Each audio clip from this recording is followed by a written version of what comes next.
Khaldun adalah Abu Zaid Abdul Al-Rahman Ibnu Muhammad Ibnu Khaldun Al-Hadrami, seorang sejarawan Muslim dari Tunisia dan sering disebut sebagai bapak pendiri ilmu historiografi, sosiologi, dan ekonomi.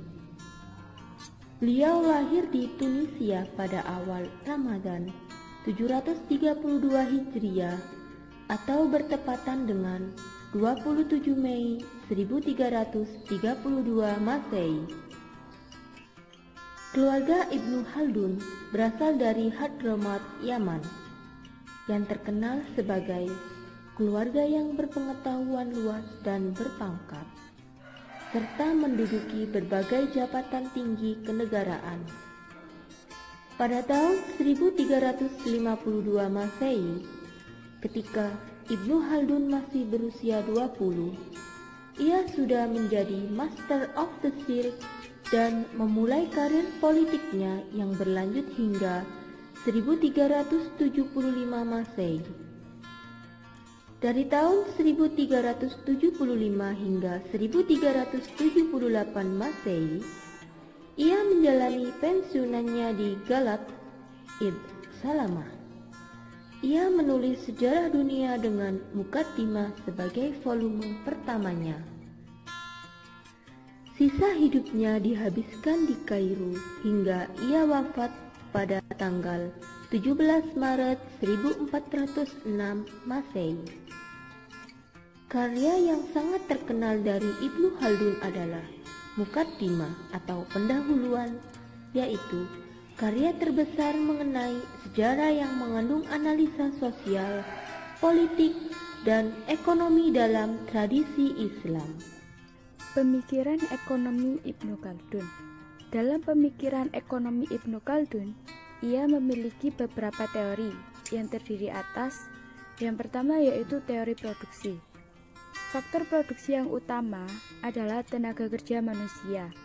Tenaga kerja manusia adalah sumber yang penting untuk setiap akumulasi laba dan modal. Manusia tidak dapat sendirian menghasilkan barang-barang untuk memenuhi kebutuhan hidupnya. Oleh karena itu, dalam memenuhi kebutuhan harus ada yang namanya organisasi sosial dari tenaga kerja.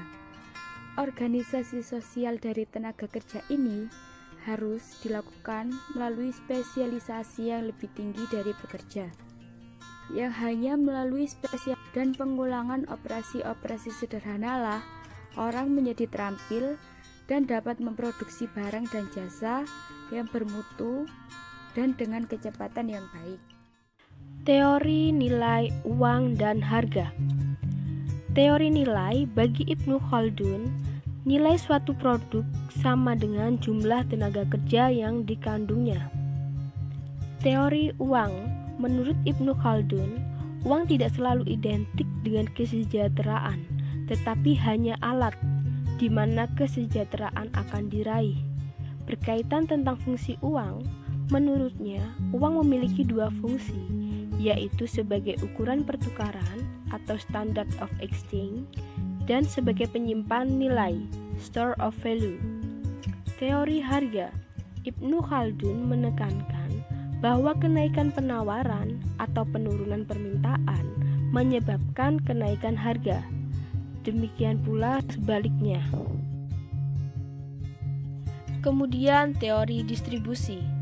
Harga suatu produk terdiri dari 3 unsur, yakni yang pertama gaji atau imbal jasa bagi produser, yang kedua laba atau imbal jasa bagi pedagang, dan yang ketiga pajak atau imbal jasa bagi pegawai negeri dan penguasa. Teori distribusi terdiri atas A. Pendapat tentang penggajian elemen-elemen tersebut. Harga imbal jasa dari setiap unsur ini dengan sendirinya ditentukan oleh hukum permintaan dan penawaran. Yang pertama, gaji. Karena nilai suatu produk adalah sama dengan jumlah tenaga kerja yang dikandungnya, gaji merupakan unsur utama dari harga barang-barang. Yang kedua, laba. Laba adalah selisih antara harga jual dengan harga beli yang diperoleh oleh pedagang. Yang ketiga, pajak. Pajak bervariasi menurut kekayaan penguasa dan penduduknya. Kemudian B.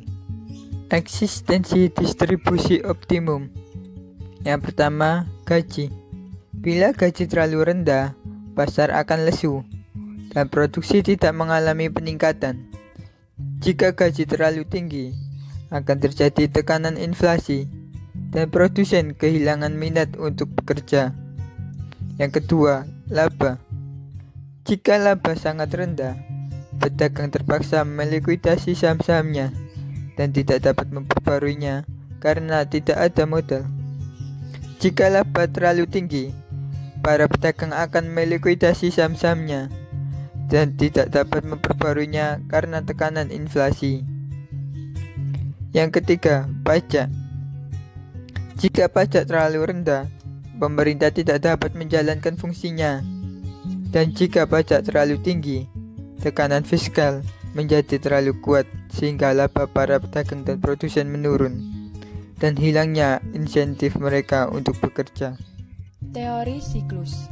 Bagi Ibnu Khaldun, produksi bergantung kepada penawaran dan permintaan terhadap produk. Namun, penawaran sendiri tergantung kepada jumlah produsen dan hasratnya untuk bekerja. Terdiri atas A. Siklus populasi. Produksi ditentukan oleh populasi. Semakin banyak populasi, semakin banyak pula produksinya. Dengan demikian, semakin besar populasi, semakin besar pula permintaannya terhadap pasar dan semakin besar produksinya. B. Siklus keuangan publik. 1. Pengeluaran pemerintah. Bagi Ibnu Khaldun, sisi pengeluaran publik sangat penting. Negara merupakan faktor produksi yang penting. Dengan pengeluarannya, negara meningkatkan produksi, dan dengan pajaknya, negara membuat produksi menjadi lesu. 2. Perpajakan. Ibnu Khaldun menganjurkan keadilan dalam perpajakan. Pajak yang adil sangat berpengaruh terhadap kemakmuran suatu negara.